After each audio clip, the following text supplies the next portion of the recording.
blaming myself for texting because of that early home run. Yep. And Florida was up.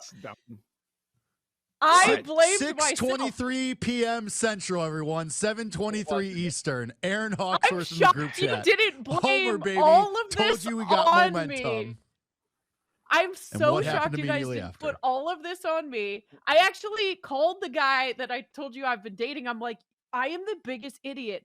It's only the second inning, and I texted the group. We're all on Florida, and he was like, why would you do that? And I'm like, I don't know. What she does.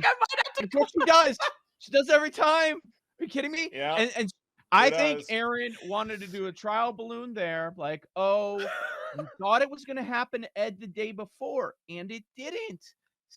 She's feeling herself. Got the Florida future. I'm going to do it because I feel so confident in my chomp Gators. I'm going to do it and see if it works. And it did not work in your favor. So Jake, are you blaming? Awful. Are you blaming? I thought I was gonna have to call out sick and never live this down. The second that text came in, I look at it, I open my phone, and just my heart sank through my feet. I was just like, all right, well, here we go. And then sure enough, the next half inning, that text comes in the bottom of the first, in the top of the second, LSU puts up a 6 spot immediately, and when it was 6-2, I had to stop watching, and I wanted to crawl under a rock and die. I was like, I'm such an idiot. I cannot believe it. It was so early in the game. What was I thinking sending that text? It was horrible.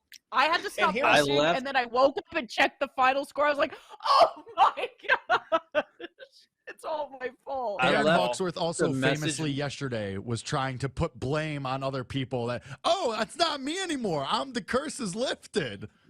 No. That's my point, Jake. That's exactly what I was going to say, is that here I am yesterday coming out with a Florida stuffed animal to try and get some positive juju out there, and everyone else saw it as a golden opportunity to say, you know what, Aaron is not going to do this anymore. Now someone else is going to be the problem hold up. here. Why don't be blaming you and your little stuffed animal bit, because I should be off the hook. I've never brought a stuffed animal on this show one time. Maybe it was you all along, Ed.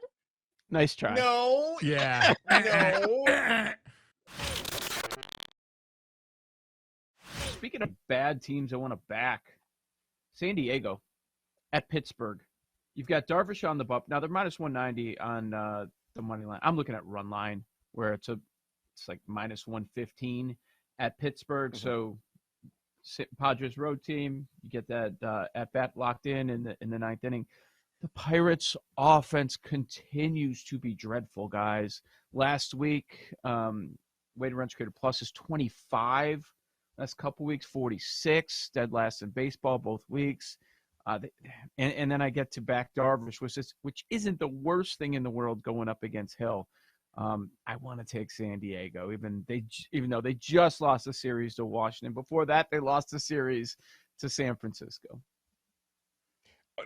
I love that. No, I'm definitely there. Darvish's strikeout prop on BetMGM is 5.5. The over is minus 150. Yeah, you're laying a little bit of juice, but can he get to 6 against how the Pirates are hitting right now? I think so.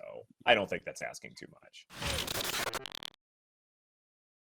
Any other long shots that you're considering betting, even if it's just, matchup top 10?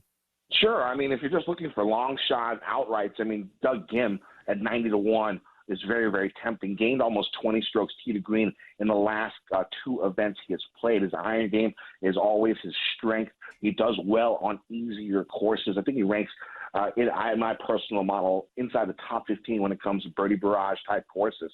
I do like him this week at 90-1 with the 8 places each way. I'm a fan of that bet. Maybe a little bit of, if you want to go even farther, you could take a look at Sam Ryder and Grayson Sigg. Sam Ryder is 150-1. I took him with 8 spots each way.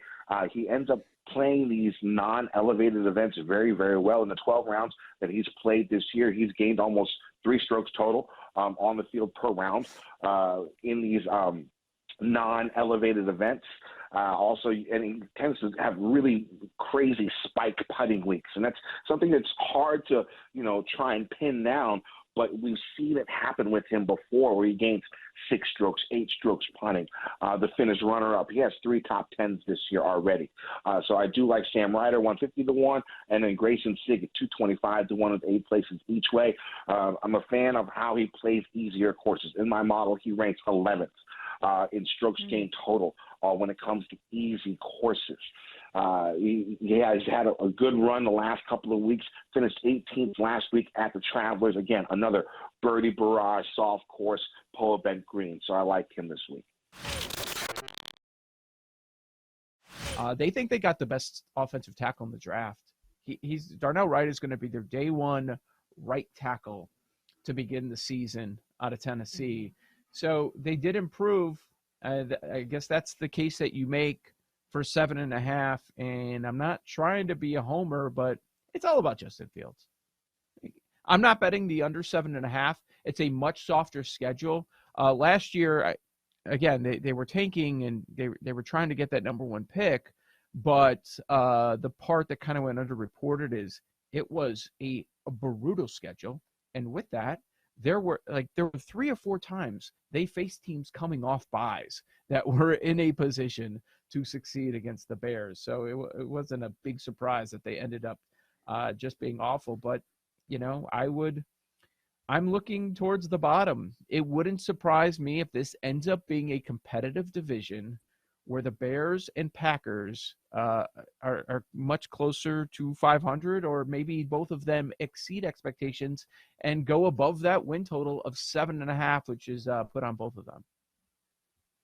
I'm with you. I agree. I think there's value on the Bears at 4-1 at BetMGM to be challengers for the division. Last year, the biggest issue, in my opinion, was the secondary. They stunk. They also couldn't get after the quarterback. But as Joe just mentioned, they addressed a lot of their issues, whether it's bringing in Tremaine Edmonds, Darnell Wright. They did good things in the draft. So I think between those moves, that they did through free agency and the drafts, that this should be a better team. Plus, you've got Justin Fields just improving and getting better, another year under his belt. So I think there's value here on the Bears. I like it at 4-1. I also find it's interesting, to Joe's point, that this could be, tighter. As some of these other divisions that we've talked about, like the favorite is minus money, and this is one where, even the Lions are plus 140. So I think it is a lot closer right now, and it'll be interesting. So that makes me